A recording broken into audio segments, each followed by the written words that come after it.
Welcome back, everyone. This is episode 190 of the Jiu-Jitsu Dummies podcast. We are brought to you by Black Belt Digital Marketing. Anything you need to build your business on or offline. It's website design, SEO, Google Ads, social media marketing, graphic design, printing, literally do it all. Check us out at Black Belt Digital Marketing on Instagram or our website, bbdigitalmarketing.com. You can request a free review of your online presence right there on the homepage today. Joining us today is Javier Showtime Vazquez. He is a 5th degree black belt and former professional MMA fighter. We'll bring him in just a minute.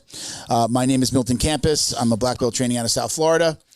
Don't forget to like, comment, save, share, do all those things. Click the subscribe button. We appreciate all of your support. We're going to do a few shout outs. First of all, I'll throw it to Ben. Hi. Welcome, Ben. How was that train? Oh, God. Dude. The real train, the train. Who sends a freight train at 11 a.m.? They do it in South Florida. You're lucky you didn't get caught behind two of them.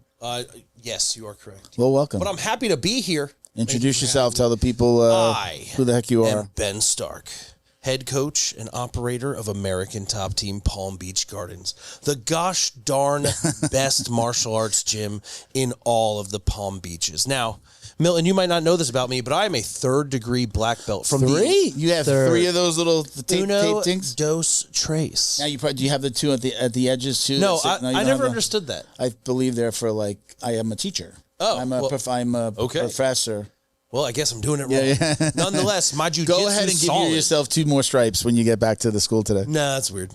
Either way, sir, did you know that American Top Team Palm Beach Gardens is the only academy-safe facility in the Palm Beaches? Shut your mouth. It's true. We are. So if you are a parent, a lady, or a male, and you are looking to train in a safe environment, well, there is no better option than American Top Team Palm Beach Gardens. Check us out right off North Lake, attpbg.com, and on all of our socials. Before you get into fight tape, let's talk about what does that mean to be academy safe, right? You have all of your staff, coaches so all over of our 18 or black background checked. There you go. Against the sex offender registry and the criminal registry, clean, obviously. Yep. The entire staff is trained in CPR, AED, and first aid. Mm-hmm. We have concussion protocol training. We have, USA Safe Sports or grooming recognition? U.S. Center for Safe Sport, yeah. Yep. The gym has video surveillance in all the rooms. It's fully accessible. We like to keep things transparent. We have proof of lineage as well as proof of insurance. And we've also added, in that line item for insurance, we're also adding just business license and insurance. Okay. Still kind of just like CPR, first aid, AD, kind of are related. So business and insurance, which we'll it's wind up shocking getting how many from you. people lapse on even their business license. So on that, just check us out. That's, Academy Safe is a nonprofit that I started with Rob from McDojo Life on Instagram. Ben, like you said, is the first in Palm Beach County, and I think you were the second. 3rd in Florida. 3rd fully accredited in Florida, although we have other gyms that are in the process. So you can get started. If you're a coach or if you're a gym owner, you can get the process started. We'll list you as long as you pass your background check, and then you can bring on the staff slowly but surely over time. So you get listed, show that you're doing the right thing, but then we'll accredit you once all of your staff members, anybody over 18, goes through the full process. 8 items for an owner, only 5 for the coach, because we don't need them to have their own AED, security cameras, or insurance. But check it out check out Academy Safe at academysafe.org. So we got that shout out done. But go ahead and tell everybody about fight tape. Oh, snap. Coaches, fighters, cut men, promotions. Athletic tape is a necessary part of our life as athletes, from twisted up fingers to straight up hand wrapping. You cannot do better than fight tape. Why? Sourced from the best factories across Asia, better prices than any of your big brands. You think you're getting a great deal from Title or Ringside because they're a large brand, you're actually getting ripped off. Well, everything gets marked up. It's true. Ridiculous. But the markup is nuts. I got into this for myself as a cut man and found out how high the markup was and was like, I could literally double what I paid and still be half the price of Ringside and Title. Wow. Jesus. Then why the hell not? So it saves me money. It saves y'all money.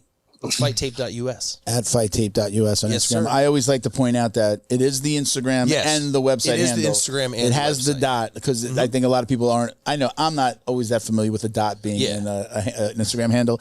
It is at FightTape.us. Yes, sir. And the website is FightTape.us. That's right. You can't go wrong. Get your gauze and tape from us. All right. One other thing for Academy Safe, you can use code JJDFIVE, so JJD5 at checkout. You get a couple dollars off your membership. And you can use JJD10 at fighttape.us and get 10% off. That is true. Let's a couple more quick shout outs. Thank you to our friends over at Flow and Roll. They are hands down the best gi and no gi gear in the business. They've been working with us for 7 years. This is our anniversary month. I think. Like, basically, I think May 3rd we launched the first podcast 7 years ago. Is that silver, diamond, gold? I don't know. I have no clue. But he's been with us from the beginning. You can check them out at flow_n_roll on Instagram. They design custom gis, no gi gear for academies throughout the country. Even if you're a competitor, you got a fight coming up, and you just want like, hey, listen, I need like 2 pairs of shorts, or I need gear for my team.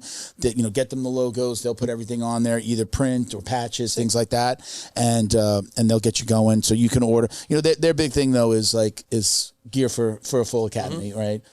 Gis, rash guards, shorts. They do singlets for wrestling as well. So get with them over at flowandroll.com. You can get 20% off of any of your online orders. So if you're just ordering like belts and your gis and stuff online, and you love their t-shirts and things like that, you get 20% off with code JJD. If you need to talk to them about your gym, just mention that the Jiu-Jitsu Dummy sent you, and they will absolutely take care of you. And ask them about their pre-order program. I'm not going to explain it here, but they have an awesome pre-order program for anybody who wants to minimize their kind of the cash outlay in the beginning, because you could spend $5,000-$10,000 to like get your kits and everything set up for the entire year. Well, he's got a really good program for people that don't want to lay out that money, especially if you're like a new gym owner, you're just getting started and you're going out on your own, whatever it may be. So check them out at flowandroll.com. Last but not least, our newest sponsor. We're really excited about Wodify joining the Jiu-Jitsu Dummies family. They are the top martial arts gym platform. They help you run your gym smarter, automate belt rank and or belt and rank tracking. You got family account management for your kids' programs, a content library, right? Guys like you. I know Javier's got his. We'll be talking to Javier about the stuff that he puts out. But right, you can actually have it in the platform, in the system, so you can be putting out content or technique videos and training resources directly through their application. They have a student experience that actually reflects the culture you've built on the mats. Definitely hoping to get their support for Academy Safe as well. We're talking about some of the things that we could be doing. Their team gets the jiu-jitsu community, and it shows because they're actually jiu-jitsu guys that run the thing, and some of them own gyms. I think 2 of the 3 guys that I've spoken to at the top own their own jiu-jitsu academy. So check them out, Wodify.com. New customers get $100 off per month for life.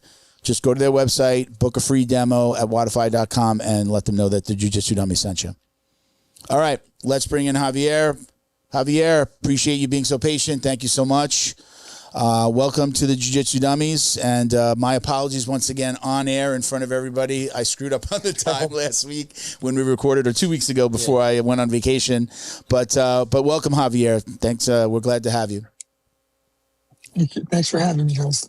So, Javier Showtime Vazquez. So you are we'll talk about where you got the name Showtime from, but you are a 5th degree black belt, correct?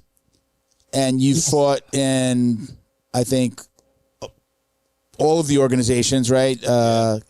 King of the Cage, WEC, UFC, Elite XC. What am I missing?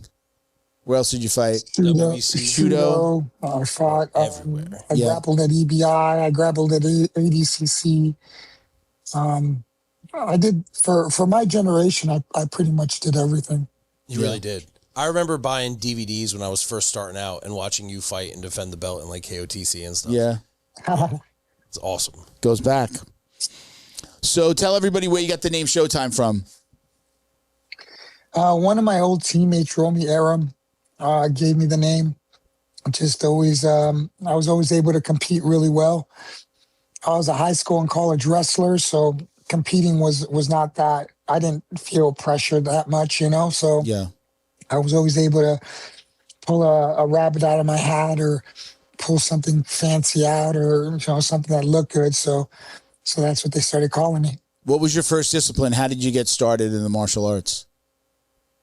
I mean, if you want to go way back, yep. I did Taekwondo when I was a kid.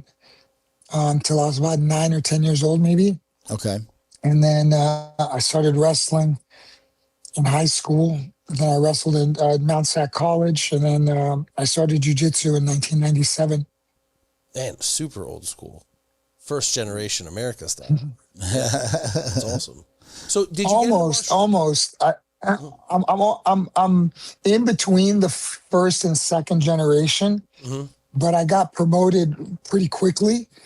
So I ended up being really at the when those second generation guys, I consider first generation the guys before the UFC, the guy, maybe like the Dirty Dozen, the original guys. I would consider those guys the first generation. Pre-1993. But after the UFC, after 1993, I would consider those guys second generation. So I was within the 10-year mark. I was in the second generation of guys because I got my belts pretty fast. So coming from collegiate wrestling, how did you find, like, one, did you get like the jiu-jitsu hate, like, oh, you're just a wrestler, stop holding people down and look for submissions, or did you find that you adapted to that old school? Well, actually, that would kind of depend. Were you from like a Helio lineage or like a Carlson lineage? I was a Carlson black belt. Okay, so wrestling probably fit really well in that case. Very well. Yeah, adapt perfectly to the style. When loved me because I could wrestle, I could take people down, and I was a white belt, and I was getting invited to the pro practices with Vitor and all those guys because they had some smaller guys, but so we would do like mock matches and stuff, So yeah, it helped me a lot. Now, where am I now? I'm in a lot different place because, I did my first 10 years under Carlson and Rodrigo Medeiros, who's the black belt that I got all my belts from. And then for about 10 or 11 years, I was under the Elio lineage at the Gracie Academy. I trained with them a bunch. So I'm very much a hybrid. Very few people, I think, have the experience that I have because the biggest, I learned all the self-defense. I learned all the patient mindset. I learned that whole game. And so I'm very much a mix between Carlson's aggressive style and Elio's economy and very good defense. Did you find, like, I guess, some like BS that came along with going from the Carlson line to the Helio line? In what way? Like switching up or being like, oh, that's how they did it over there, but that's not how we do it over here, kind of thing. Well, I think that I didn't really look at it that way. I didn't look at it as any sort of negative way. I looked at it as Carlson's style is good for competition. It's good. The intensity's good. You can become good relatively quickly. We had a very high pressure game, which is fine. It's great. But just like with most jiu-jitsu academies that are kind of focusing either in that style or just in competition sense, it's not very practical in a sense of longevity because you're going so hard all the time and people don't really allow for playful, vulnerable position development, I guess you can say. Sure. It's always get out of the bad position. It's not really, hey, let's get there. Let's observe what's happening. Let's understand the behavior. Let's deal with the pressure. Let's systematically work our way out. That wasn't really the way it worked under Carlson. It was get out. It was, why did you let people pass your guard? Why did you let people mount? So it was kind of negatively looked upon. And what ended up happening with me is at some point, no matter how good you are, at some point, people will pass. And at some point, people will mount. And at some point, people will take your back. Yeah. So to spend a lot of time in those positions is good. It doesn't, you don't freak out as much, right? So I think that there are benefits to both styles. I think jiu-jitsu is about longevity and sustainability. And I think finding a happy medium between both styles, you can get good fast and make it, have a longevity. That's really what my legacy is probably going to end up being about. Not so much about my fighting style and all that, but how I've really blended the two styles and made an economical, defense, really highly offensive, really practically offensive style that has incredibly good defense, incredibly good patience and mindset. So I definitely think that I've tried to take the positives from both sides and blend them into something that is reasonable for the vast majority of people. When did you know that this was going to be the job? When you were training, did you come into training going like, I want to be a fighter? Or was there a point that you were like, holy crap, I'm good at this? Or was somebody in your ear telling you you could make a career of this? When was that? When did that happen? No, I mean, back in the day, there was no money in it. You did it because you wanted to do it. There was no career. Maybe you can open an academy and teach classes. Okay, maybe. And I was fortunate enough to have good guys around me that we had our own gym. By the time I was a blue belt, I was basically already teaching. 1998, I was already teaching classes and stuff, so there was no career. But I would watch the guys that were fighting and I would honestly think to myself, these guys can't beat me because they can't stop me from taking them down. And my jiu-jitsu, was progressing quickly. So I was like, what are they going to do to me? They're not going to knock me out because at the time, takedown defense wasn't to the point where it is now. And I was a college wrestler. I was a good wrestler. I was a solid wrestler. So how are you going to stop me from beating you? And so same thing in jiu-jitsu. Like when I was competing as a blue belt, even a purple belt, I was a college wrestler. There was no college wrestlers doing it at that time. And when I started jiu-jitsu, my primary game was my guard. I learned to pass like when I was like a purple belt, really. So That's when I started focusing on passing.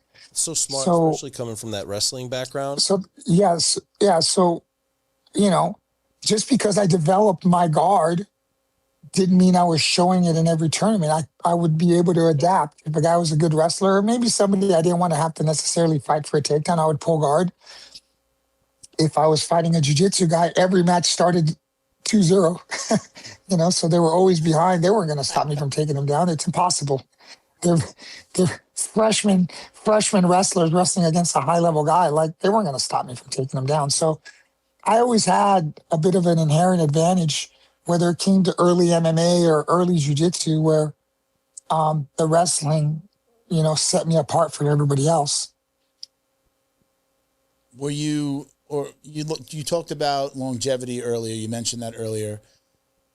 What has been the thing that's been able to keep you on the mat? You're talking to two guys that are dealing with injuries right now. Me, my back. I got elbow. Ben has everything. I'm destroyed. What have you done or what do you do that keeps you on the mat? And we could talk a little bit about injuries and things like that, maybe along the way.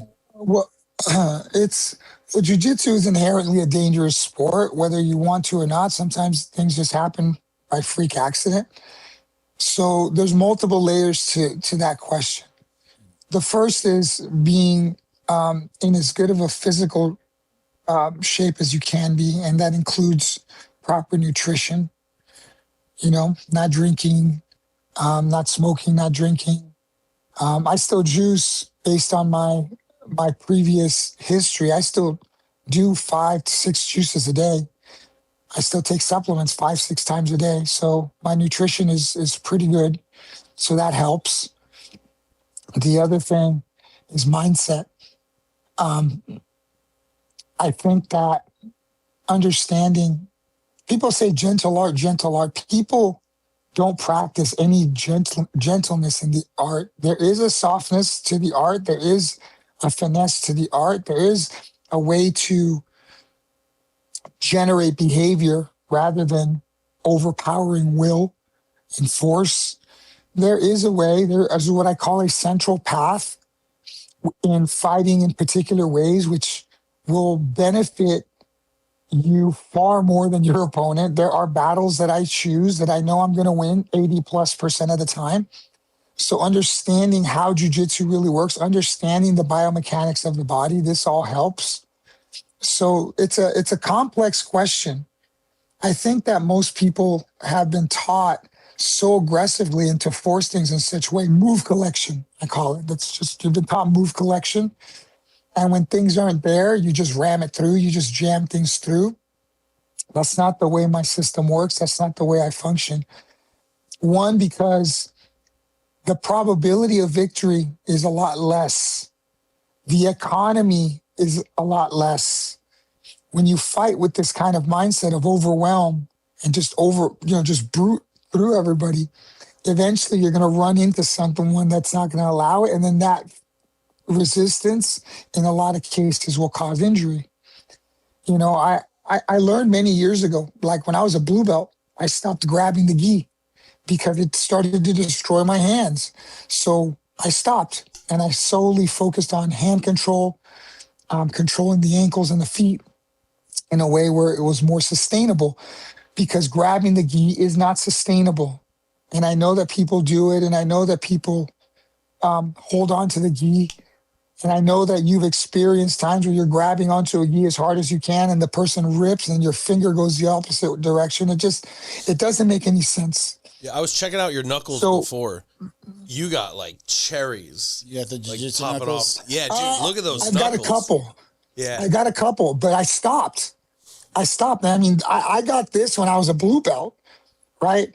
So imagine if I would have continued up until this point. Shit, I was a blue belt in 1998. You know what I mean? Yeah. Almost 18 years ago, however long it was, right? So, or however long, 98, yeah. 28 years. Jeez. Yeah, 28 years, yeah. So, I've been a black belt since 2003. So, I stopped a long time ago. I don't buy the hype of what is new and fresh. I know what works. I know what works at the highest level. I understand the biomechanical perspective. You guys think that you have all of these options and techniques. You do not.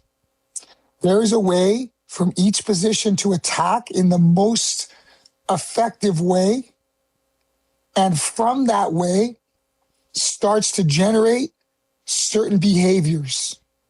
Those behaviors have ways that we deal with them. That's it. There is no illusion of options.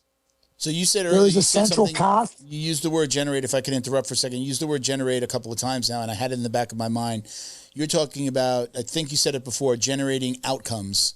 You're talking about doing things to make your opponent act a certain way. Mm-hmm. So you're guiding them even when they don't realize it. You're doing certain things to generate an outcome that you want versus letting them impose their game. Is essentially what you're saying, correct? It's not just based through movement. It's not just based through movement. Movement is one element of it, but it's based through feeling. The second I touch you, the energy that I feel, the tension that you create or I create or we create is giving me information. That information lets me know what you're doing. It lets me know what you're feeling, and it lets me know what you're thinking.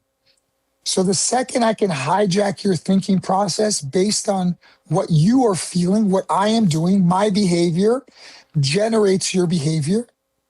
The second I can feel what you're doing and know what you're thinking, I can make you feel things by adjusting myself and positioning myself in certain ways that generate a behavior, which I already know you're going to generate because you have no option. You think you have an option until you recognize that you don't have an option. You have the options. That's what I'm saying. It's all an illusion. I was going to say, it's all an illusion. Yeah. You have the options that I'm presenting to you, which are not the options that they're not your options. They're my options. It's bad for you and worse for you. Which one do you want to deal with? Well, like I was talking about, this forcing things. And most of what I do, I talk about it in my book, is something I call common goal cooperation. And what that means essentially is that I want you to do something and you also want to do the exact same thing. So my behavior is generating your behavior. So we both have a common goal. You want to roll, I want you to roll. Great. So there's no argument. We're not fighting here. We're both working towards the same goal. Now the goal just happens to be in my favor, but we're both working towards the same goal. And I ask the questions that most people don't think about. I think a lot of the jiu-jitsu, Hickson talks about it, Hickson Gracie talks about it, that jiu-jitsu has lost its effectiveness. And the reason why it's lost its effectiveness is because people do things that don't make any sense. You know, I try to lay things out in a way that it makes sense. It's practical. Do you want somebody facing you chest to chest when you're fighting them? Or do you want to be behind them, chest to back? Most people would say, oh, I want to be behind them. There's no way that you're going to tell me that being inside somebody's guard from that particular perspective makes more sense than to being behind them. Imagine if I can hit you. Never mind the chokes and the arm locks from the back now. Imagine if I can hit you. You can't see the punches coming. So most of my game is filtering your behavior to get you to turn your back. And then not only do you turn your back, but there is a process that I follow. There is an absolute way based on my experience and based on a proven method that I can make you tired. There are things that I do that will 100% make you tired. Even if I roll with you and we roll for 5 to 10 minutes, 10 minutes, 20 minutes, I don't care, an hour. And I'm tired. Let's say I'm tired. I know that you will be way more tired than I am just based on what I'm doing, 100% without a question. And usually when I was younger, I would make people tired, but I would also be very tired. And I was just had a tougher mindset. I trained harder. Maybe I focused a lot on my conditioning. So I was able to make you tired, but I was also revving. I was just able to rev higher longer. That's not what I do now. I make you rev higher and I rev very low. And time allows you to be more tired than me. So it's a very different mindset and application to my previous strategy. And the big shift in that strategy has been because of I've aged. I'm 50 now. I can't rev the way I revved when I was 20. And that's why I talk about sustainability. Most jiu-jitsu people try to do the same things that they did in their 20s, in their 40s and 50s. And it doesn't work anymore. They realize it doesn't work. They realize they can't do it. They get too tired. They realize they can't do it. They get too injured. So what has shifted is the strategy. What has shifted is my mindset and my approach to winning from when I was younger to my current day. It is much easier for me to behave in ways which make you give me things and produce things that make things easier for me than for me to bulldoze through you. Makes no sense anymore. So do you take joy in different parts of training now? So like when you were younger, like presumably you'd get the hype of, I boomed this guy through the floor versus now, like how much finesse or how cool of a sweep can I pull off? You don't like running through a dude's head anymore? And things come to me. Remember when Luke Skywalker went like this and the lightsaber came to him? Yeah. I do that all the time. That is what it's about. It's about me knowing that something is going to happen and then smirking in my own mind, watching it happen over and over. I know it's going to happen.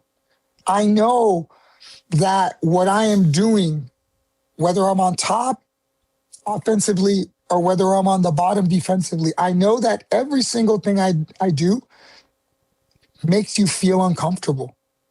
So if you are constantly uncomfortable, if you could be on top of me and feel uncomfortable, I know that that wears on you over time. I know that that makes you feel like you are chasing me, like you're trying to catch up all the time. I know that there is an order of operation, step-by-step operation that makes you feel like you're behind. No matter what position I'm in, the first thing that I do makes you feel uncomfortable. So I am never in this reactive place where I feel like I am chasing you. You are chasing me because I am leading the timeline of events. I am generating that timeline of events. And there's nothing you can really do about it unless my game counteracts itself. What I do from the top counteracts what I naturally do from the bottom. It doesn't mean that what I do from the bottom doesn't work, and it doesn't work against the vast majority of people, but I know that my own game beats itself. I developed the game fighting myself because I know that what I do causes people problems. So how I behave from the bottom is a direct correlation and contradiction to how to defeat what I do from the top and vice versa. What I do from the bottom counteracts what I do from the top. If you don't attack me in the way that I'm telling you to attack me, or you don't defend the way that I'm telling you to defend, I'm going to win. I truly believe that that is the case. So it just is what it is. There is a central path, and I just happen to know it. That's my goal, is to teach that central path. Have you systemized your approach to this so that your students? I wrote a book on it. Nice. Now it's a nearly 500-page book that goes through the mindset. It goes through every position. It goes through the central path. It zooms out. It gives you a global perspective of the entire system. Mm-hmm. It gives a hierarchy, not just to techniques, but to positions. Some positions are better than others. I sent it to one of you guys. I sent it to Milton. As an academy owner, you work hard to build trust with your students, their parents, and your community. But trust isn't something you claim, it's something you prove and earn. That's where Academy Safe comes in. We help academies like yours stand out with verified safety standards.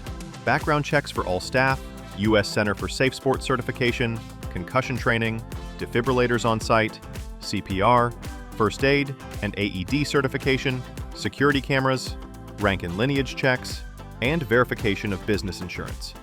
Join the trusted martial arts registry that's redefining safety throughout North America. Lead by example. Show parents you're accredited with Academy Safe. Special thank you to the crew over at Flow and Roll for all their support.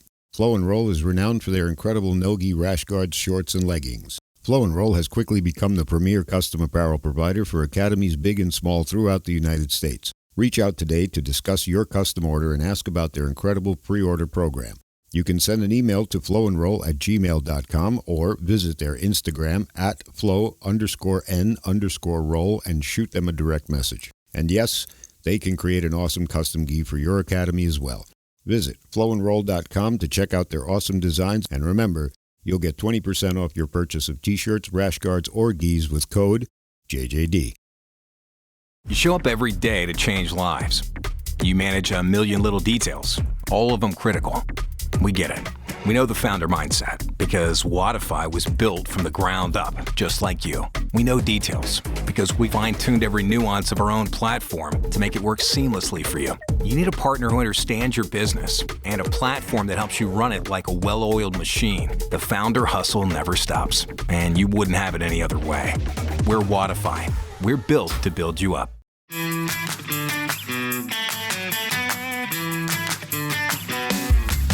Is your business getting lost online?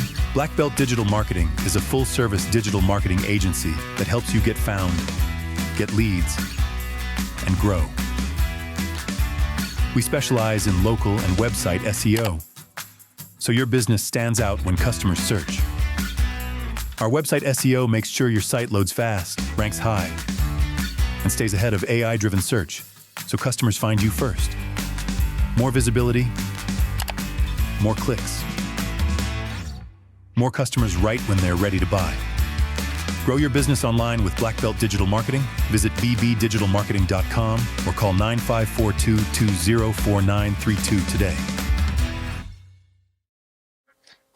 If you look at the pictures I sent you, I think that they will break down exactly what I'm talking about. If you go to the simplification of the complexity, that breaks down core ground positions, and that will kind of help you understand how my mind has developed, and I am no longer lost in the clouds. So if you look at that image of the simplification of the complexity, most of what you guys are doing is move collecting, which is on the right hand of the screen. You are focused so much on the technique and the steps to each technique. There's a lot of processing and complexity to all of that. I start from the left. I start from what is called core ground positions. Standing, chest to back, and supplemental. Chest to chest positions are guard, side mount, and mount. There is a hierarchy there. Chest to back positions are turtle and back mount. There is a hierarchy there. And supplemental positions are the extremities, arm locks and leg locks. That is how I develop the game. There is there are two twisting transitions between chest to chest and chest to back positions. So chest to chest and chest to back positions are linked through twisting transitions. One transition is very common. It happens from the mount to the back mount. And the second transition is maybe a little bit less common, but it'll make sense, which is from the side mount to the turtle. So what I've recognized is that controlling those twisting transitions generates a lot of fatigue. So what I do is I just control the twisting transitions until you become tired enough and panicked enough to where you turn, and then I just trap your arm and attack your neck. It's very simple. It's a very simple strategy. But there is an absolute definite way that I do it that is highly effective, highly efficient, and is a 100% guarantee to generate fatigue. So would you say that your students all compete in a similar structure because they're following your protocols? They don't have a choice. They only know the way I do it. Mm-hmm. And the result is a measurable gain in ability and skill in a certain amount of time. Mm-hmm. So I cycle through the positions in a particular way. And every 4 months, you will see substantial gain. 8 months, substantial gain. At 1 year, you're getting pretty damn good. So measurably.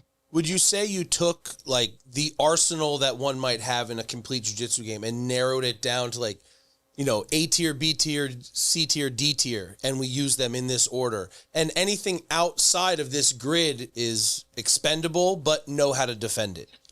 Optional. Mm-hmm. Supplemental. It's exactly what I did. I spent my entire fighting career developing a style to be able to beat the best guys in the world. And I did for many years. So because my opponents were of such a high level, I had to figure out things that worked. And not only did I have to figure out things that worked, I had to figure out things that worked against multiple styles. I had to take my style and figure out, when I'm fighting a boxer wrestler, how am I going to beat them? When I'm fighting a jiu-jitsu kickboxer, how am I going to beat them? If I'm fighting a pure jiu-jitsu guy, how do I beat them? I'm fighting a pure wrestler, how do I beat them? So it had to be adaptable against the best guys in the world. I think I proved that. At the very least, I make a very compelling argument to what I do. The other thing is, I make things so simple. I explain things in such a simplistic way. And that's one of the biggest things that I get when I post a video online or I teach a seminar. I can teach a seminar to black belts. And I've been in a room with 120 black belts and I've taught. And they tell me the same things. The things you say just make so much sense. And I think that it's because there are root problems that people ignore or just maybe don't understand that they are there. And I always tackle the root problems. And when you tackle the root problems, a lot of the other problems kind of dissipate along the way. And you are, what it develops is solid defenses and solid behaviors that opponents will have to react to. My threats are so good, so real, that you have to react in a particular way. And I already know how you're going to react. Remember, I'm the one that's generating the behavior to begin with. So I don't get lost in the weeds of all the techniques. What I do is I understand what the crucial battles are. I focus in and harness in on those crucial battles. And everything else is supplemental. Everything else doesn't really matter. I'm curious about your take on this, what people call the ecological approach versus the more traditional way of training. Do you have any opinions on that? I don't know what that means.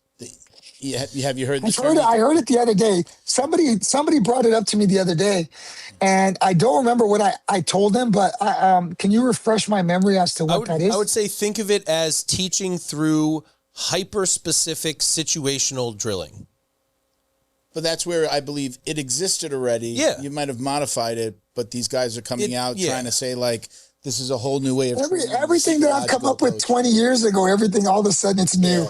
Yeah. It's hilarious. It's kind of why I've been doing it my way for years. Yeah. I feel like I don't know. When you sit down and you hear somebody talk about it, it's like you're going, in my mind, when I've heard people talk about it, I get that everything's got nuance. But when they're talking about it, I'm sitting here going, but isn't that drilling? That's what we do. We do specific drilling at certain points during our training. Put yourself in a bad position and get out. And they talk about games and different things like that. I still don't know that I really fully get it. Go ahead. I have a hard time of when you're trying to use big words to make yourself sound smarter than you are. It's like, dude, it's He's trying to make himself sound smarter. Everyone's trying to sound like John Danaher, to be honest with you. And John's great. Don't get me wrong. I think John is great. He's also a crazy person. It's funny how everyone just tries to copy him because they can't figure it out on their own or come up with their own language. And isn't the... Listen, I wrote. Go ahead. I'm sorry. No, go on.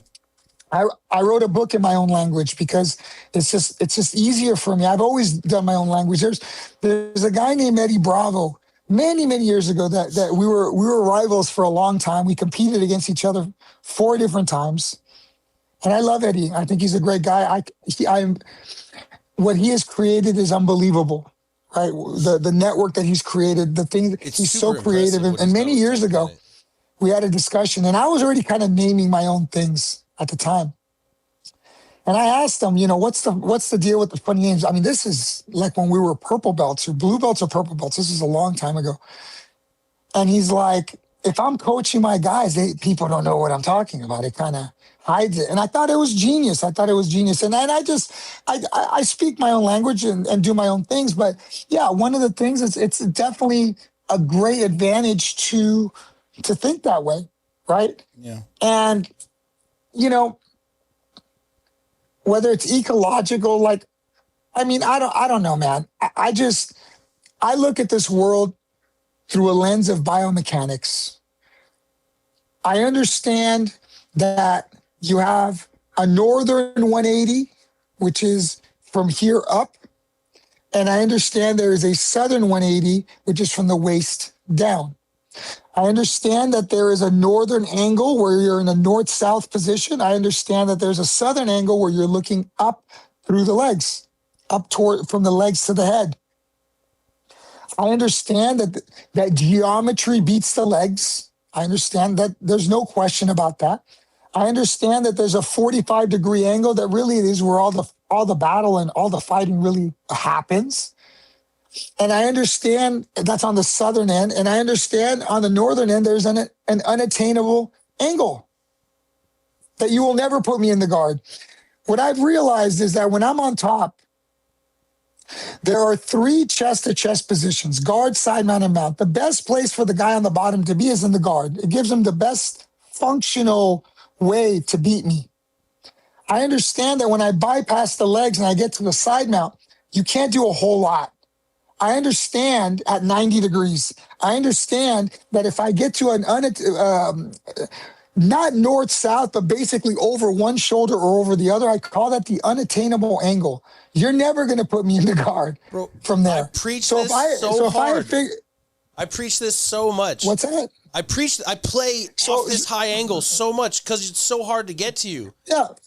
It's impossible. Yeah. It's impossible. It takes so much energy. I call it the unattainable angle. And when you understand how to prevent people from getting to the guard, the bottom knee is how they get to the guard. You stop the bottom knee, nothing happens. The top knee is secondary. There is no guard.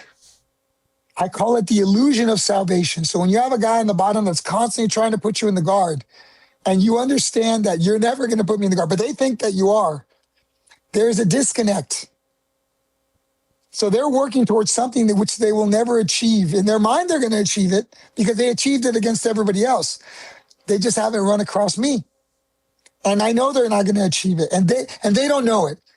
And what eventually happens is they accept. I call it in JVOS, there's a language that I speak, and acceptance is one of the things. That's when your will has been beaten and you no longer want to continue to try. Great. Once you accept, we advance. So I know that I'm breaking you psychologically. The game is designed to break you physically and psychologically, the things that I do. So when you're on the bottom and there is no guard, it's an illusion, and there's only two positions left, side mount, which is where you're at, or mount. You're not going to throw somebody in the mount so you can escape, right? How many people you say, mount me so I can escape? Nobody. So now what happens? You're either stuck in side mount the rest of your life, or what? Or you turn. Well, does that make me happy or sad that you turned? Happy. My entire game, I have mastered the back. I don't think anybody has mastered the back to the level that I have. I really believe that. The way I break down the back, nobody does it like that. I had a guy, he just recently passed away, very sad. Mauricio Zambowski, I believe his last name. He was a red and white belt. The guy's been doing jiu-jitsu for 50 years. And I got an opportunity to teach a seminar, and he just happened to be there. And I presented some of my ideas from the back. He goes, I've never, ever seen anybody in 50 years. He goes, in 50 years of jiu-jitsu, I've never seen anybody say what you've said in 50 years. So I know that what I do from the back is different. So when you understand that jiu-jitsu, the illusion of the guard, it's an illusion. Because when you understand how to beat it, I'm not saying it's not functional. I'm not saying you can't beat people with it. I'm not saying that I don't use it from time. It's the best place that you can be on the bottom. But at some point, people will pass. Doesn't matter how good you are. I don't care how good you are. At some point, if the guy that you're going against is good enough, they will pass. So what I've recognized, I talk about it in the book a lot, is that side mount is the central hub. It's Dallas-Fort Worth. From side mount, you can reach any position. You can reach the mount. You can reach the back. You can reach the turtle. You can reach arm locks, and you can reach leg locks. Yeah. From one position, you can get everywhere. So which position is more important? Side mount or the guard? I say it's side mount. I say side mount is where I start everybody from. Side mount is the most important position. I have to teach you how to control it, and I have to teach you how to escape it. Sound. I feel like my jiu-jitsu just got better just listening to you. One of my favorite moves is just to get to the north-south choke, and I didn't really. The way that you guys thought about it, where you said, like, I love being there. I call it a corner. high 45. Yeah, I never really kind of consider, because most of the time I'm getting it from side control. You make them think that you're going to mount. You make them think that you're going to mount. They might drop their hands. They might feel like they're going to protect themselves from you coming on them. And then it's, whoop, and then you're right there, and now you're at that top corner. And unless you get a flexible kid who can throw his legs over, you're done. Not from a 45, not from an unattainable angle. Yeah. They can try. Right. Yeah. They can try. The other thing is this. The other thing I realized was this. A lot of people, not me, but a lot of people believe, I have been told by high-level people, that I probably have the best defensive guard that they've ever seen. Punch defense-wise. Who's better? You said punch stopping defense-wise? punches and attacking submission. Huh? You said punch defense-wise? Okay. Who's better than me?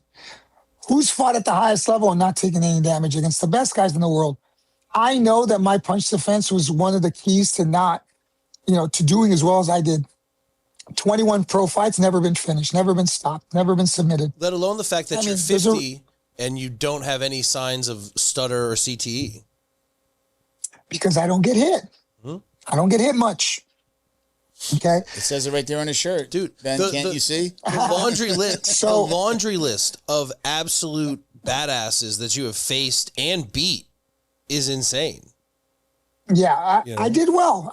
But I got it by watching Hoist. I watched Hoist not take damage. I go, wow, that's pretty impressive how he did it. And I figured out how he did it, and then I kind of added my own to it. But that being said, what body part gives you the most amount of problems? What body part does the opponent have that gives you the most amount of problems? It's either arms or legs. It's either arms or legs. Which one is it? Probably arms. Say arms. More versatile. Of course. My hands against your legs, I'm going to win every time.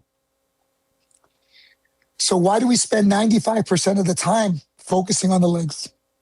Because they're stronger and longer. But you just told me that, that it's better that the hands give you more problems. Well, as the guy on bottom, I want you further away from me or further away from the scoring area, and that is where my legs are. I can't score sweeps without using my legs. But I can show you I can show you through geometry how I can beat your legs easily. Oh no, 100%. I'm agreeing with you. I'm just figuring that's why there's such a focus on leg and guard play. We were sold. You, me, and everybody else were sold on the power of the guard. So we all started to study the guard and we started to use the legs. What I'm saying is that the hands cause you the most amount of problems. The arms and the hands cause you the most amount of problems. So rather than spending 80 or 90 or 95% of the time passing the legs, dealing with the legs, attacking with the legs, I do it with my hands. I spend 85, not 95% of the time controlling your hands, stapling your hands, trapping your hands, which makes my life easier. So I've created a hyper-focused game on hand control. I'm a master hand fighter. I don't think there's anybody better. Who's better at fighting the hands from the mount? Who's better at fighting the hands from the side mount, from the guard? My guard play is just one element of it, and I showed you how I don't get hit. Imagine from the mount. Imagine from the side mount. Imagine from the half guard. Imagine when I'm on top of you and I have the same philosophy. It changes the game. So here we are, 30 years later, 26 years later after the UFC, and everybody is taught the same way. Everyone thinks the same way. Everyone follows the same rules. And I take in those rules and I say, I don't follow the rules. The only thing I follow is effectiveness. What works and what does not work. That's all I care about. That's all I will ever care about. Does it beat what I'm doing or does it not? If it doesn't beat what I'm doing, supplemental. Maybe I land there by some miracle of God one day and I remember a move that I learned a long time ago and I do it. Great. But it is not something that I am actively going after.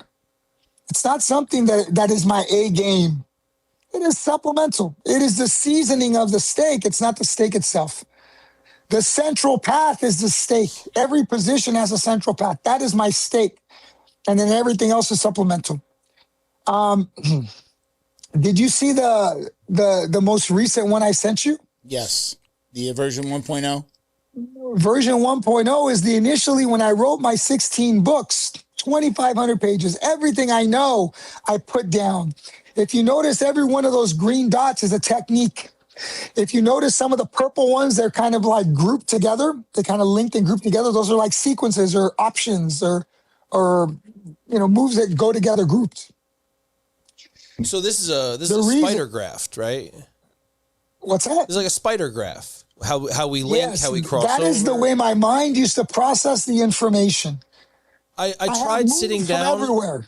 at times. I'm in the middle. It's so inundating. Like to get that deep. Like let me think about my half guard, and I'd work, and I'd be like 2-3 hours in, and I'm like, I can't possibly do this for my whole I don't think game. this is 2 or 3 hours worth of work. This is a lifetime worth This is a of work. lot of work. So you do say the image that you sent here this is is a lifetime. version 1.0. So this was your original way you're thinking that it's led to the flow charts that we see. The other ones that you sent, which... Can you zoom all the way in to read it? No. Okay. Yeah, core ground positions is like version 4. Okay. That's version 4. What I started to realize is consolidation. I have consolidated my game. It's so informationally dense. It's so concentrated. The things are so concentrated. That's why they work so well. So... when you think about a computer and you think about a move and you go, okay, I'm in this position.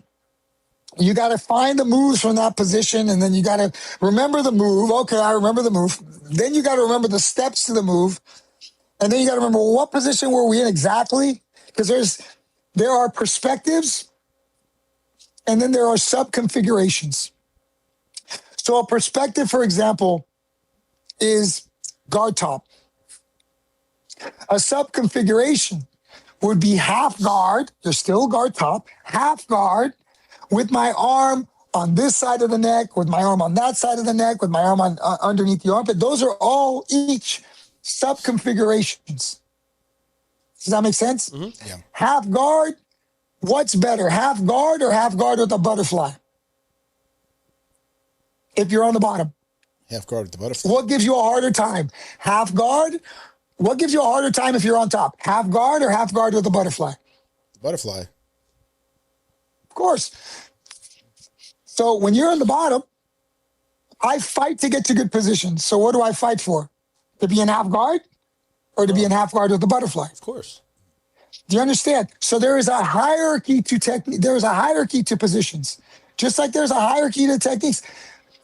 I mean, I'm a bit of a nerd. Apparently I'm a bit of a nerd. I have just figured out all of them. I figured out where we're strong and where we're weak. I figured out which moves work better, which ones don't. I figured out which positions are more important than others. And I've just laid it all out. Did your mind always work like that? Or did you develop that later as you got I was into move jiu-jitsu? collecting.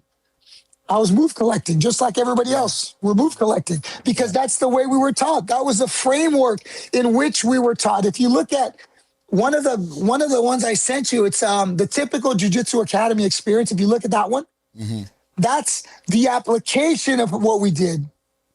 What is it? It's figure out which techniques are best for your style, group techniques into categories, figure out what to develop in your game, piece together a complete game, establish your, establish your own game plan, and then what? Hope for the best. Hope for the best. We all hope for the best. Boy, that sounds like my game. I do a lot of hoping for the best. If you look at that chart, it is individually based. I was able to do that. I showed you how. I came up with all these moves, and I simplified it to core ground positions. Ultimately, it comes down to core ground positions. That is the paradigm shift in my thinking. That is what makes everything efficient, is core ground positions. That is what allows your mind to calm down, is core ground positions. That looking at the world through that framework makes jiu-jitsu easy, core ground positions. The way we did it here, it is your input. You see how your input is right in the middle? It is your input that makes you or breaks you. It just so happened that I'm a bit of a natural for this. Even when I was wrestling, I was always coming up with new things. My friends would tell me. I got the Edison Award when I was in high school because I was always coming up with new ways, asking questions. Why? Why this way and why not that way? Why this way, why not that way? So I did that in jiu-jitsu. I said, jiu-jitsu, you took off the guardrails. I said, wow, I can do it. But there's still guardrails. In my mind, there were still guardrails. I didn't know that there were. I thought I was free. You think you're free. You're not free. The reason you're not free is because you are confined to the rule sets and the time that are allowed in competition. So your mind still is thinking within a particular framework. I do not. So you don't let people pass your guard because you get penalized. It's negatively looked upon. If somebody comes in and sees a black belt on sideman and a white belt on top, it looks bad. Doesn't look good. What you don't understand is that the position doesn't matter. I can roll with you for 5 minutes and you can dominate me the whole time, or dominate me the whole time. And with 1 minute left, I look at the clock, 1 minute left, I eventually get to your back from the bottom and choke you out. Do you remember that you dominated me the whole time, or do you remember that I ended up catching you? The last bad thing that happened. So it doesn't matter. It doesn't matter. What you have to understand is that people think that the points, they're being rewarded for good behavior. Let me give you an example. It makes no sense. The rule set makes no sense. Keep score for me. I take you down. I pass your guard. I mount you. I take your back. You roll me to guard. Okay, what's the score right now? 12-0. 12-0. What is it? 12-0. 12-0. 12-0. And I'm on the bottom. Let me give you another example. We're on our feet. Snap front headlock, bring your hands to the ground, circle to turtle, trap your arm, and tap you. What's the score? 0-0. Which one's more functional? Yeah, the one that gets the job done quickly. Which one's more economical? The one that gets the job done quickly. So why is one rewarded and one is not? Who is truly free? Do you understand? So in the things that you are being rewarded with, the cookies that you guys are getting every time you pass the guard. Wait, there's cookies? The cookies that you're getting, the admiration, the claps that you get when you mount the person don't matter. The only thing that matters is if you attack their neck and make them tap, attack their arm and make them tap, attack their wrist and make them tap, attack their ankle and make them tap, attack their knee and make them tap. That's it. That's all that matters. So I take away the guardrails and the illusion of progression because you can score points. The only thing that matters is whether I tap you or not. The exchanges that we have, I don't look at winning and losing through a sense of points. I look at winning and losing through a sense of energy exchange. So if I roll with you and you are completely exhausted, completely spent, and I'm not, who won? Who won? Because you got to understand, what if that timer didn't go off and we fight for an hour or two and the pace continues and now you get more tired and I don't. And you get more exhausted and I don't. And you know as well as I do that when you start getting tired, what starts happening? Make Mistakes. Decisions. Of course. Your ability to make decisions is compromised by your inability to breathe, by the distraction, by the distraction of discomfort within your body. That discomfort, you start thinking about the discomfort. So that means that the bandwidth you are able to produce, the projection of energy that you're able to process is less because you're thinking a little bit about being tired. You're thinking a little bit about being uncomfortable. I call it the efficiency of the mind. So your mind, I talk about it in the book as well. You can control your conditioning through your mind. So if we go for a long period of time, this is Elio philosophy. This is not Carlson philosophy. This is Elio philosophy. Elio said, I just got to wait long enough for you to make a mistake and get tired. What I'm saying is that there's a way to expedite that. I can do both. So you start seeing how I started to apply both sets of principles.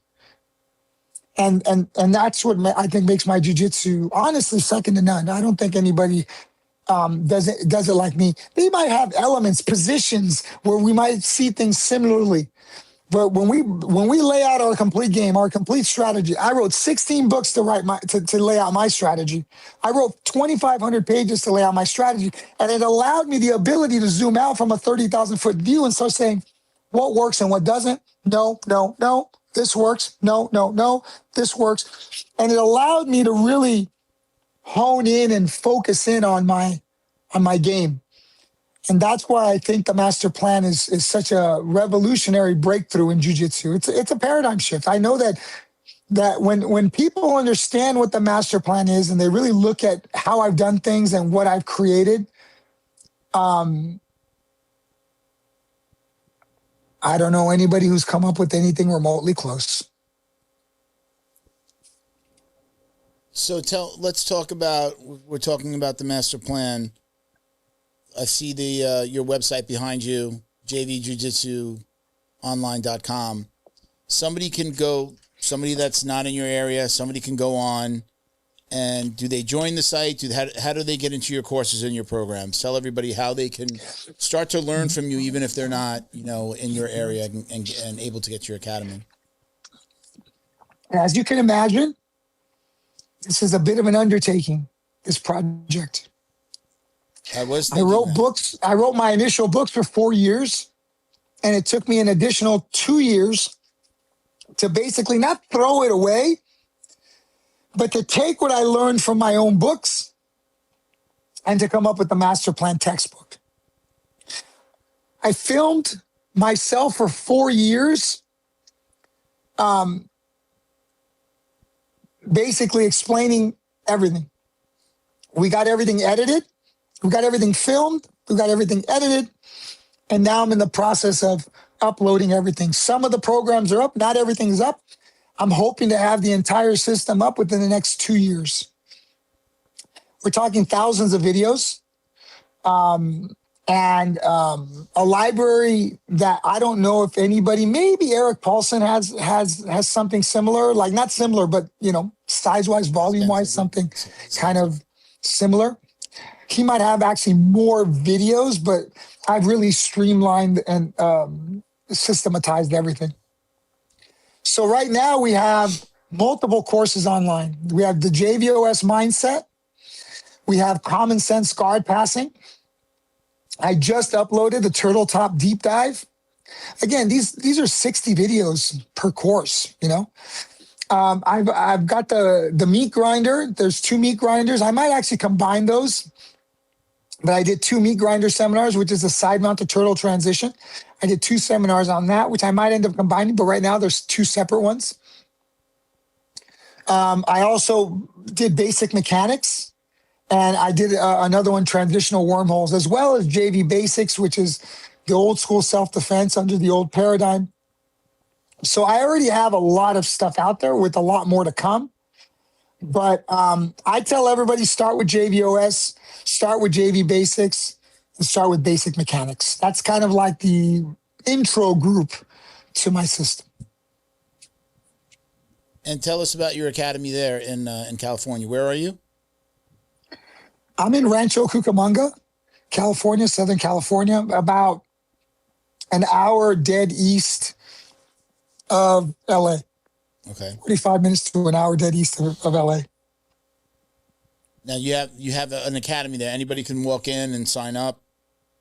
Of course, right. We offer a free class, so they we kind of explain to them the system and how we're different than everybody else. And it's I said changing jiu-jitsu forever. That was the goal of the book. That's the goal. I think that's really my mission in life, is to bring clarity to chaos. I think most people are in a chaotic environment. Their minds are in a chaotic environment. They're very stressed out. People are very stressed out. So my job has been to bring some clarity to all the chaos of jiu-jitsu. You don't need to learn a million moves. You just need to learn the important ones. You just need to understand which ones really work and understand, like I said, that there's a hierarchy in positions and there's an overall strategy that we follow. It's not random. Things aren't random. Things don't happen randomly. So random happens in a lot of gyms because you have, okay, you're in whatever, third week of training in a month, and then you have a new guy that's signing up and they throw him on the mat. How do you get that guy to catch up or to kind of start to understand the system? How do you guys navigate a new student coming into the fold? Well, first of all, the new students coming in are taken care of by the old students because the old students know how it was when they first started as well. That's the first thing. Secondly, we cycle through the positions, right? So there's a game plan from each position. And then I teach the basics from that position. And then depending who's in class, if it's beginners, we kind of focus, we'll split them up and teach them the beginning part of the system. And then the guys who are a little bit more advanced, they would continue on beyond the central path, you can say, or additional options, right? So the basic system, everybody knows the basic system, the basic idea, the basic premise behind each position, which I think is important. And I think that cohesiveness and that clarity is carried through the entire academy. So you could have a guy who's been training a year, 2 years, 3 years, have a guy it's their first day, and they'll kind of know, hey, these are the important things. This is what you got to kind of worry about. This is kind of how this is what you need to learn first. So there's hierarchy in the teaching methodology, I think, is the best way to explain it. So in your system, because everyone likes to know about submissions, what is your hierarchy of finishes? I mean, presumably rear naked choke is your number one, but from there, like what is an active thing that you're going to see from all angles? You know, something repetitive or something that you will see repeated throughout your positions and your structures. Yes. The rear naked choke is my primary submission. Why? Why is it my primary submission? Yeah. It's the easiest from chest to back. I wouldn't say it's the easiest. Well, the easiest, but I would say it's most accessible. Like it's the most successful. Yeah. When I wrote the system, I started with desired results first. What's the best submission? What's the highest percentage submission? Rear naked choke. Okay, let's take that one and let's master that one, right? Another one that I use a lot is Kimura or super Kimura. I call it a super Kimura. I don't do Kimuras. I do super Kimuras. And the difference is where I'm gripping, at the wrist or at the hand. Where do you grip? At the wrist or at the hand? I do a 50-50 kind of. 2 fingers on, 2 fingers on. Okay. I like to get a little bite on the palm and then a little bite on the wrist. I got to say, I probably always grab the wrist. Now, as I've never been asked the question, but yeah, I think I'm always on the wrist. What is the name of the gentleman in the red shirt? What's your name again? Ben Stark. Ben, you're close. You're close. Mm-hmm. You're not quite at optimized control yet. Let me ask you a question, Ben. Mm-hmm. Which fingers are the strongest in your hands? There's 2 fingers that are the strongest in your hand. Which ones are they? So I was taught with 3 gripping, fingers that are the strongest in your hand. I was taught you close for the tightest grip, middle finger to thumb. The thumb is always a primary. It's the only one on its side. Mm-hmm.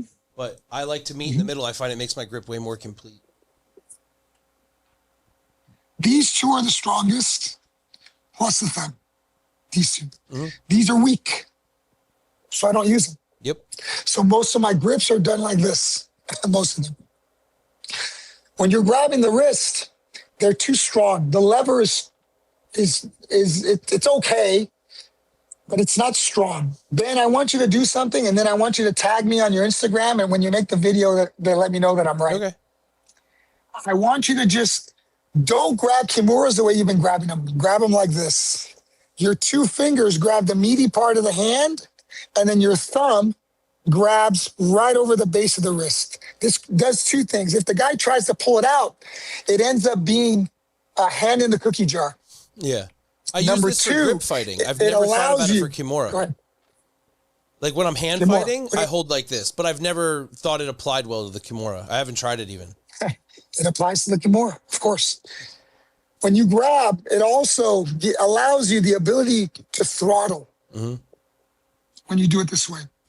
The hand is broken up into 4 pieces. 1, 2, 3, and 4. I block you here, and I use my thumb on the other side, and I block you here, and it prevents the wrist from turning. It locks the wrist in place, locks the hand in place. Lock the hand, you lock the elbow. You lock the elbow, you lock the shoulder. When you do the Kimura, I want you to throttle and then crank it. Yep. You will never grab the wrist again. It's not necessary. It works too good to do it this way to go back to grabbing the wrist. It doesn't make any sense to grab the wrist. I might initially grab the wrist and I'll always adjust. And then do your Kimura. So you do the Kimuras through a super Kimura lens. This is a super Kimura. What you're doing to the guy is making him completely vulnerable when you grab people's hands in this fashion. From the guard, from everywhere. It is just the way to grab people's hands. That is what I call optimized control. I talk about it in basic mechanics. I talk about grips. I talk about why I use certain grips, and I get into a detailed description of how grips work. And grips have multiple layers. There is the initial positioning of the hand. There is the ability to squeeze. There is the ability to absorb. And there is the ability to manipulate tension, understanding tension. So grip is not grip. Grip has multiple layers of information within the grip. Consciousness, awareness, your ability to spend a lot of time in a positional perspective and understand the depth in which you are working. Every position, every grip, every submission, everything has its threshold. I try to do things within the threshold of 80-20. I like 80-20. You like to do moves that work 80% of the time? Yeah. Nothing is 100%. I like 80. Absolute advantage is 80%. Optimized finishing positions, 90-95%. So I work towards absolute advantage as a standard practice. My default behavior is always get to absolute advantage. 2 against 1, 2 against none. I like that. Optimize finishing positions. Make it even easier. Now you're up to 85-95% of the time I'll finish. I'll put you in the position. I don't care who you are. And I will finish 85-90% of the time. So that's, my jujitsu is based not on my ego, not on my whatever. It's based on probability. It's based on the fact that I put myself there hundreds and thousands of times and just figured out what works the best, what works the second best, what works 80% of the time, what works 20% of the time. I avoid the 20 and I push towards the 80. So that's my mindset in every position. I'm always working towards my 80% goal. I'm grabbing my hand and I'm saying immediately I see if the person that you're doing this to, their wrist immediately becomes vulnerable. Yep. And definitely in their mind, because right now it's like, oh, am I getting wrist locked? What's about to happen here? Also, right? Options. I also recognize that Make a video. Sometimes I'll grab somebody's hand, squeeze their hand to get them to open it if they're grabbing their own belt or something. And arm dragging when you're on the outside. Yeah. I immediately see like these little things that I was doing that, this gets me to that finish line quicker just in the way that I'm holding it. Spend 2 weeks. Just do it my way for 2 weeks. Yeah. Just do it my way for 2 weeks. Just every time you grab a Kimura, just do it my way for 2 weeks. And you won't go back. And make a video and said, Javi was right. Do you find that with that gripping, it eliminates their ability to like get their belt or their pants or whatever? Because it's kind of forcing hand display. Hand control is king. Number one thing in JVOS, hand control is king. What did I say gave you the most amount of problems? Arms. The hands. Yeah. I consider them the same piece. Yeah. They're attached. They're not. They're not. The hands are one problem. The arms are another problem. Yeah. But yes, they are all linked. But yes, this is all the same thing. But hand control is king.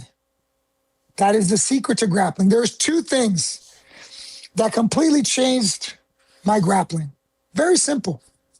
If you control these two things, life changes. The hands and their ability to turn. That's it. Two things. People's hands and their ability to turn. That's it. You do that, life changes. You'll get a better job. You'll find the love of your life. Wow. Just control their hands. Can we switch gears for a moment? I want to talk about, if it's okay with you. I've heard you talk about it before. You had dealt with colon cancer, and you've talked about it openly. Can you tell us about that experience? And obviously, as it's for me, I've been off the mats for about 6 weeks with a back injury, and I'm like dying inside, literally, like I want to be on the mats so bad. How did that affect your relationship with jiu-jitsu, or how did jiu-jitsu help you get through that? Well, it absolutely enlightened me in jiu-jitsu, going through that process. And it wasn't going through the process, but going through the recovery of the cancer. So the cancer. Okay, so I was very mentally tough, right? And things would bother me, and you just bury them and bury them and bury them. And what starts to happen is those things don't just go away. They start to create an environment in your body which becomes acidic and toxic. The longer that environment festers, cancer cells start to emerge and they start to develop. So going through the cancer, first of all, you have to detoxify the toxins in your body and rejuvenate your body through proper nutrition. And it's a cycle. In with the good, out with the bad. In with the good, out with the bad. The Gerson therapy is what I use. So I didn't use chemo. I did it naturally, holistically. Gerson is the raw vegan eating, right? Yes. Yeah, I used that at CPI when I was there. They had a seat like that for the week. Difficult. Yeah. It's difficult, but it works. It's a lot of work, but it works. So the biggest thing I learned from the cancer is that if your thoughts can make you sick, your thoughts can make you well. So it's a rejuvenation process. Now, while I was going through it, I started to gain clarity in my thoughts. I was able to think and process things a little bit differently. By the time I went through it, got through it, I healed my body. I started to get the download for JVOS, the concepts, thinking in conceptual terms, writing them all down, grouping everything together, and creating the modern day JVOS system, which is in the book, and it's online as well. That download was not for me. That was an inspired download from God. It was not for me. And I'm not a big God person, or I wasn't a big God person. I didn't believe it existed until I got sick, and he proved himself to me. Right, so I wasn't until then, and now I believe that it's real more than ever, based on my history with God. So the cancer gave me clarity in my mind and allowed me to process the world and information slightly differently. I came back to jiu-jitsu. I was out for 6 months. I had to have a surgery, a resection surgery, which they cut like a foot of my colon out. So that was a tough recovery, the most painful surgery I'd ever had. And I'd have a lot of surgeries. I have had a lot of surgeries. So I got through that, and I came back, and I just started looking at positions and see, what about this? What about that? And during the time I was out, I started meditating on connection. I had just done a Hickson seminar a little bit before that, and he was talking about connection. And I'm like, okay. Well, I didn't understand, but connection, it's not one thing. Connection is multiple things. And when I started to realize that, connection is information, connection is tension, connection is stickiness, connection is hovering, connection is surfing. All of these things are forms of connection. The ability to hang on, the ability to maintain. This is all part of connection. So I started to kind of think about it. I'm like, well, if connection is good and disconnection is bad, early on thinking, right? If connection is good and disconnection is bad, the obvious question is, how can I be connected all the time? How can I generate this force all the time? So I took 6 months off, and when I came back, I started to realize how to maintain connection all the time, how to generate this tension all the time. And the first thing I realized was it worked. I got it. Once I thought about it for 6 months, and then I was just able to go and do it. So you can train yourself to do things without having to train. One. Number two, I recognize that to be able to maintain this constant tension, this constant connection, it takes a certain amount of energy from me. So I hadn't trained for 6 months, so my body was good because I had all this good nutrition and my body was in a physical, but conditioning wise, I wasn't there yet. So I knew that it was gonna take me a certain amount of time to just gain my conditioning. It took me, a month or two to kind of get back to normal. And now I'm always connected. There is no disconnection with me. That's one of the biggest things people feel when they roll with me, is that I'm never not there. I'm always there. You're always feeling my presence from top or bottom. I used to think, it's only top that you can connect. No, there's a way to generate tension and create connection from the bottom as well.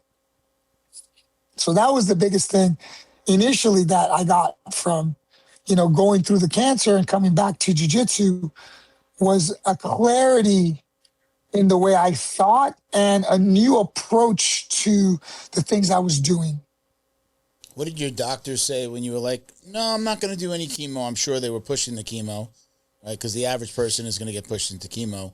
Well, what were their thoughts? You're committing suicide. Really? Yeah.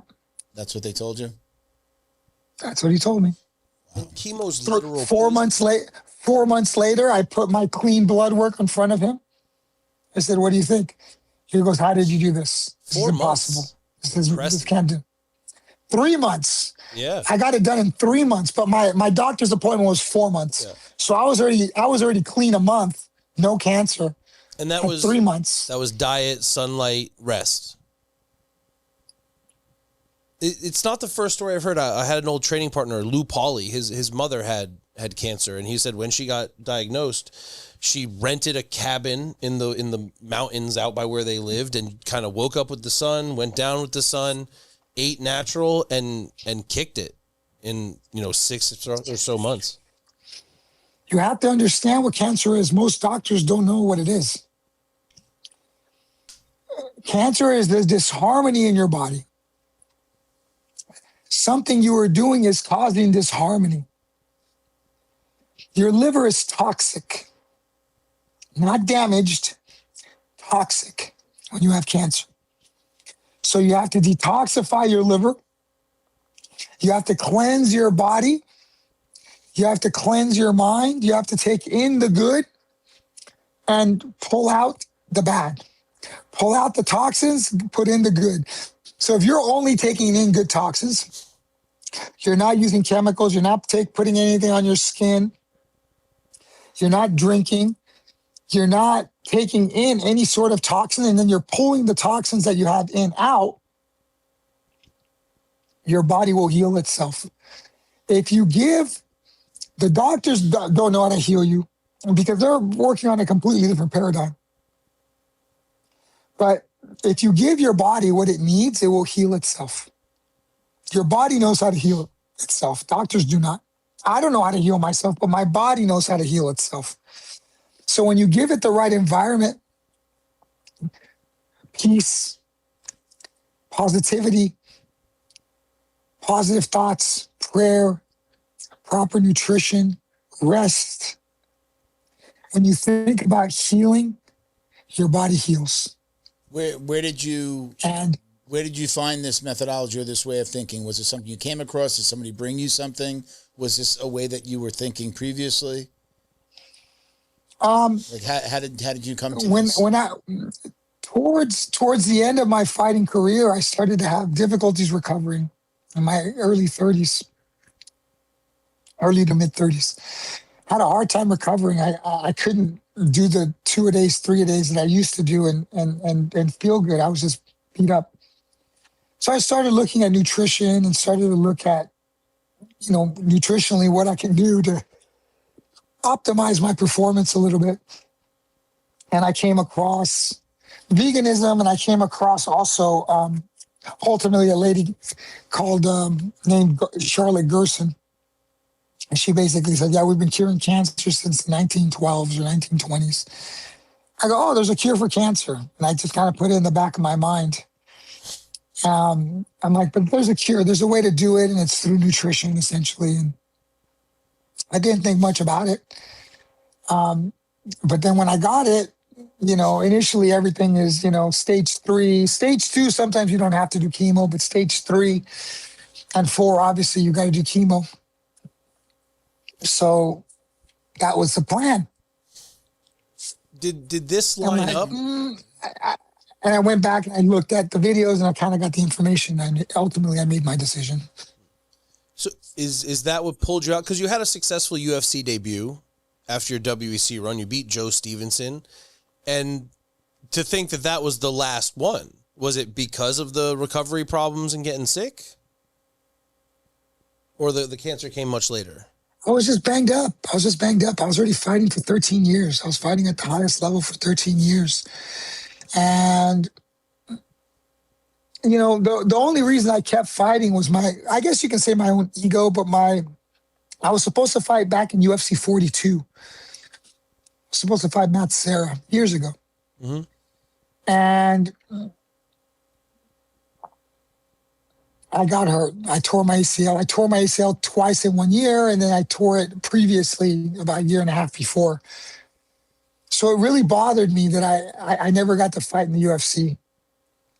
And after I tore it the third time, I ended up fighting Alberto Crane, tore it really bad. And then I ended up recovering 9 months later. I fought Robert Emerson. I beat him. I was back in the UFC. And then I tore it again, and it just kind of took all the wind out of my sails, and I was in a lot of pain. My knee was pretty much bone to bone at that point, fully arthritic at like 30. And I opened a school, and I'm like, I'm not going to fight anymore. It's just, I'm in too much pain. I'm so limited, it's not like I can't beat these guys, but I'm so limited. And I just kind of lost my will to fight a little bit. And then the WEC started popping up, and I thought I can beat everybody there. I just didn't think that the guys were on my level, the vast majority of them. So then I kind of said, I'll do it one more time. So I took 3 years off, and then I started fighting again.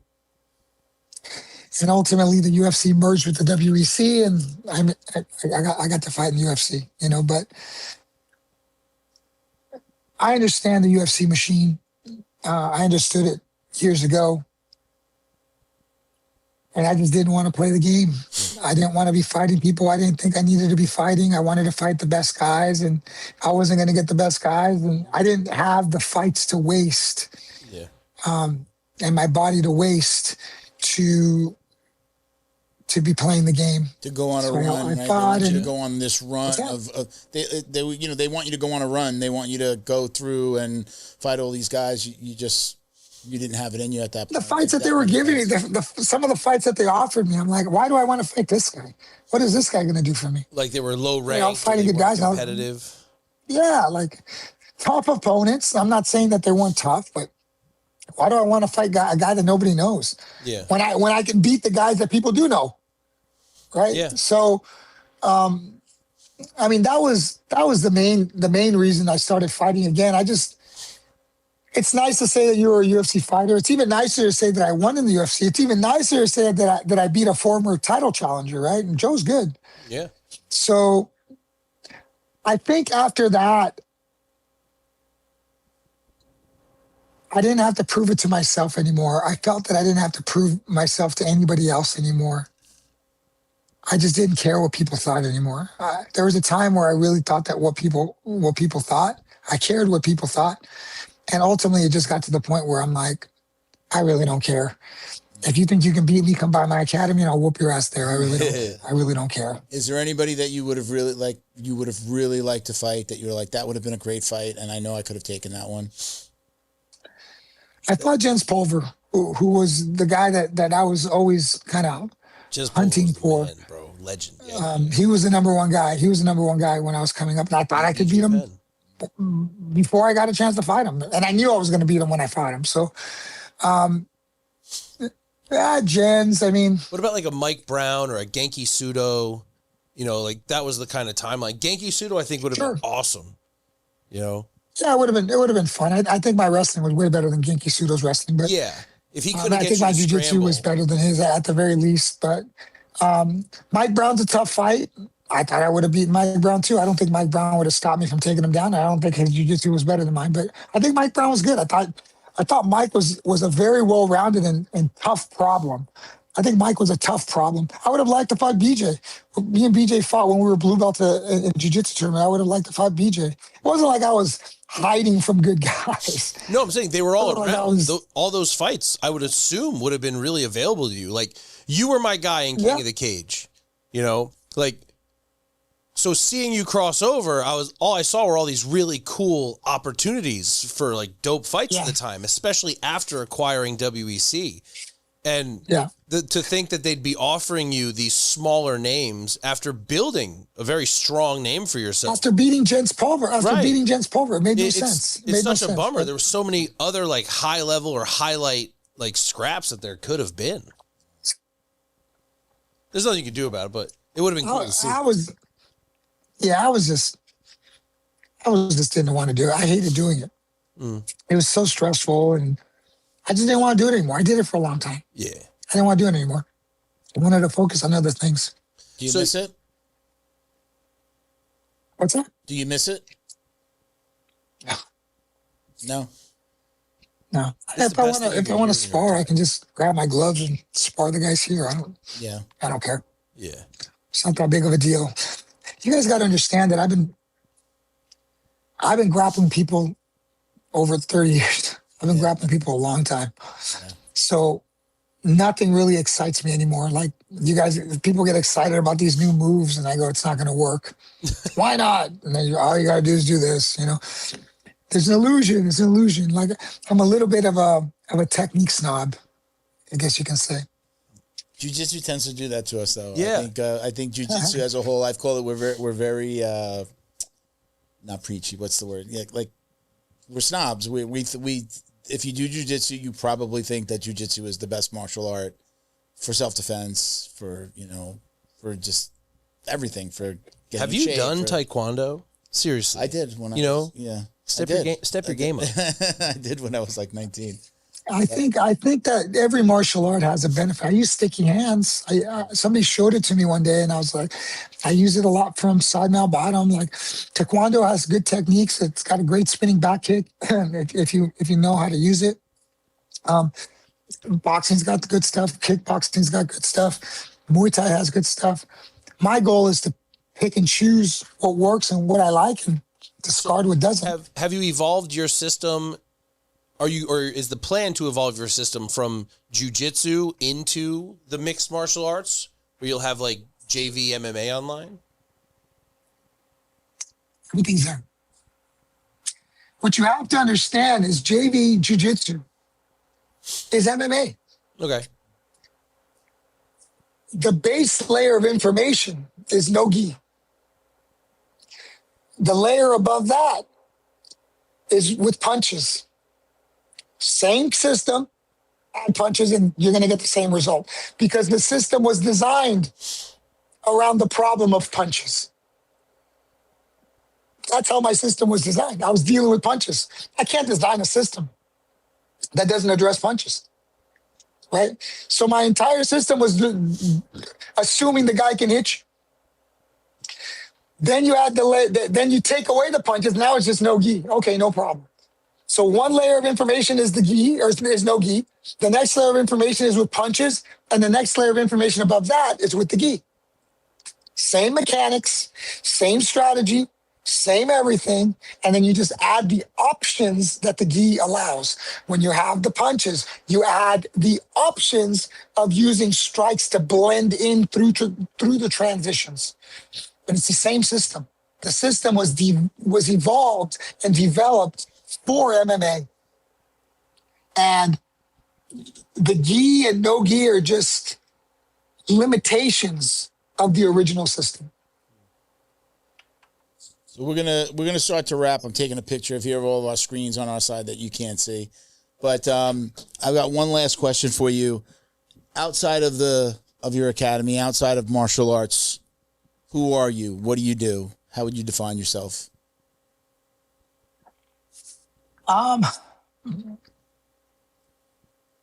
Well, I mean, I'm a father. Thank God, my daughter just graduated high school, so I got both of them through high school. You know, I've had them the last 6 years by myself, so we got them through high school. Secondly, you know, I ride bikes a lot. I cycle a lot. You know, I generally do over 5,000. At some point, I'd like to do 6,000. I'm going to do 100 miles this summer. At some point, I'll do 100 miles this summer. I'm kind of prepping myself for that. And, you know, at this point, I am trying to do the best I can to pass on and leave behind the work that I've developed. What drives me to do that? In 2011, I tried to commit suicide. Oh, wow. And I take every day as a blessing. And I'm very fortunate that things didn't go as I had planned. Wow. It allowed me to write 16 books. It allowed me to write the master plan. It allowed me to film everything I've done. It allowed me to see my kids graduate. And it allowed me to understand how mental health is important in life. And I'm very lucky to be here. I got hit by a car a few years ago. Oh, wow. On a bike. So I'm by mistake, but I did get hit at about 30 miles an hour. So, you know, I've dodged some bullets along the way. So right now it's leaving for my kids, my students, but really for my kids, a way to learn jiu-jitsu if they choose to learn it from me, which is very important to me. And to have them, do any of your kids train actively with you now? No, they don't. They don't like to. They don't want to. But that's not my problem. I could just have everything ready for them if they decide to.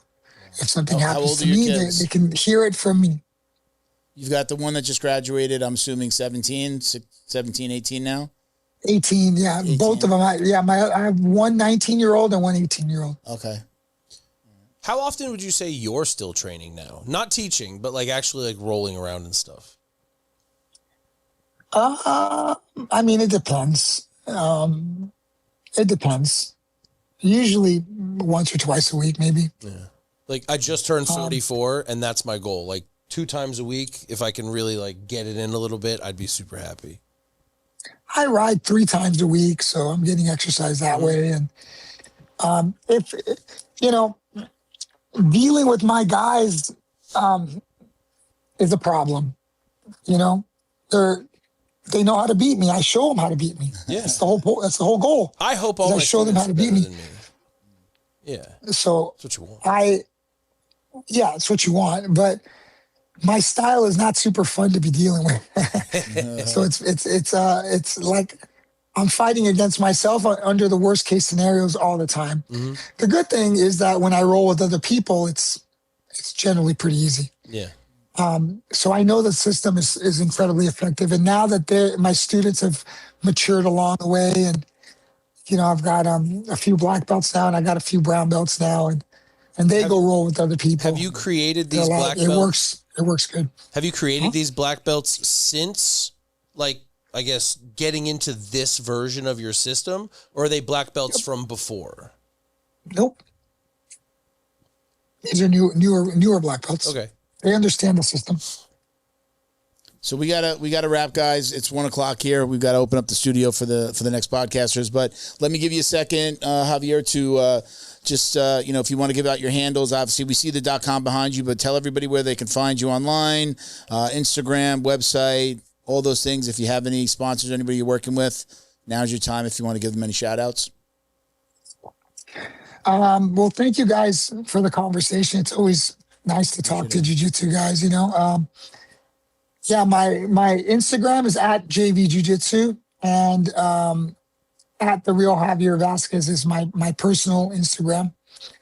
At Javier Showtime is my Twitter handle, and JV Jiu-Jitsu Online is my online site, and at JV Jiu-Jitsu. We're rebuilding it, but at JV Jiu-Jitsu is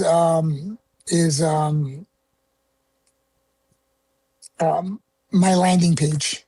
Okay. Landing page for everything. Gotcha. Well, we appreciate you. Give us a second. I'll let Ben do his outro here. We want you to stick around. We got to remember we're going to download at the end here. We're also going to take a picture in front of the screen, so don't hang up when we're done. But when we say goodbye, I want you still to be there. As an academy owner, you work hard to build trust with your students, their parents, and your community. But trust isn't something you claim, it's something you prove and earn. That's where Academy Safe comes in.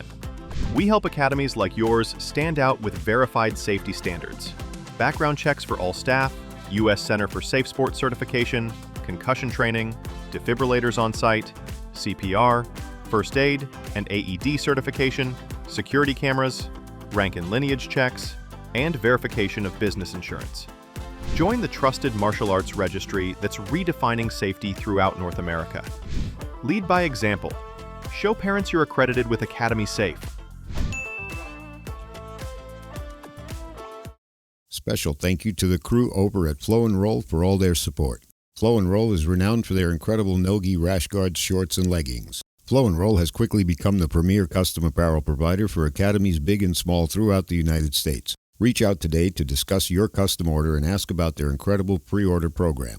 You can send an email to flowandroll@gmail.com or visit their Instagram at flow_n_roll and shoot them a direct message. And yes, they can create an awesome custom gi for your academy as well. Visit flowandroll.com to check out their awesome designs, and remember, you'll get 20% off your purchase of t-shirts, rash guards, or gis with code JJD. You show up every day to change lives. You manage a million little details, all of them critical. We get it. We know the founder mindset because Wodify was built from the ground up, just like you. We know details because we fine-tuned every nuance of our own platform to make it work seamlessly for you. You need a partner who understands your business and a platform that helps you run it like a well-oiled machine. The founder hustle never stops, and you wouldn't have it any other way. We're Wodify. We're built to build you up.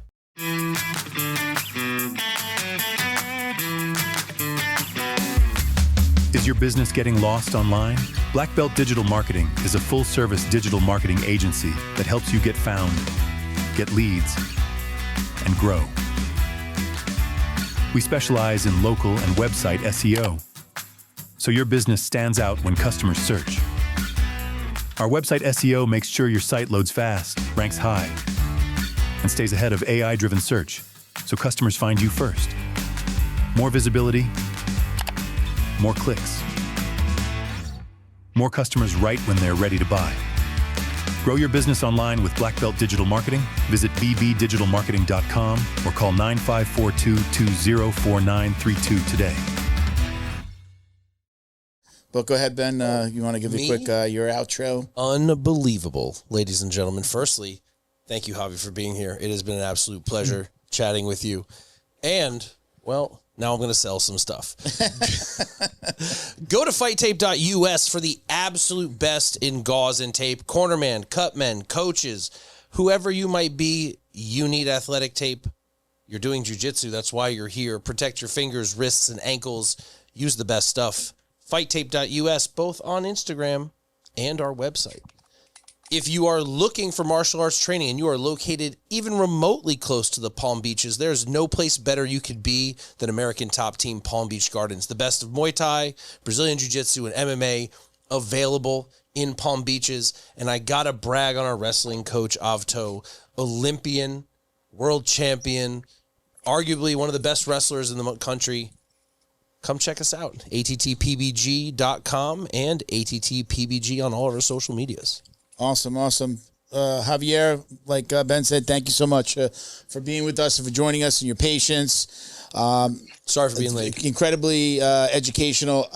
If you're ever in South Florida, even if you're not in South Florida, I'd love to have you back again as you continue to develop your new website and your programs. But if you're ever in South Florida, please come by. Different vibe. We have a whole different podcast room, a little bit more space. We sit at a nice table and we can chat. It's always a good vibe when somebody can come in. So the invitation's always there. Please, if you're in South Florida, let us know. Give us a little bit of a heads up. And then go ahead. Were you going to say something? At some point I'll go to South Florida. Yeah. I usually like to visit the Valente brothers. If I go to South Florida. So, also guys, go to Amazon. You can pick up a copy of the Master Plan. There's only a few copies left of the hardback edition, and then everything beyond.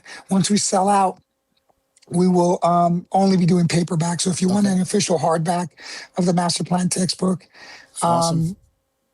Pick it up on Amazon. Great. Awesome. All right. So check us out at Jiu-Jitsu Dummies for all the ways to watch, listen, and support. My personal IG is Uncle Milty BJJ. And thank you to Bo for always putting together a good post-production podcast for us. Thank you for watching and listening, everybody. Peace, love, Jiu-Jitsu. Los. Thank you. We're out.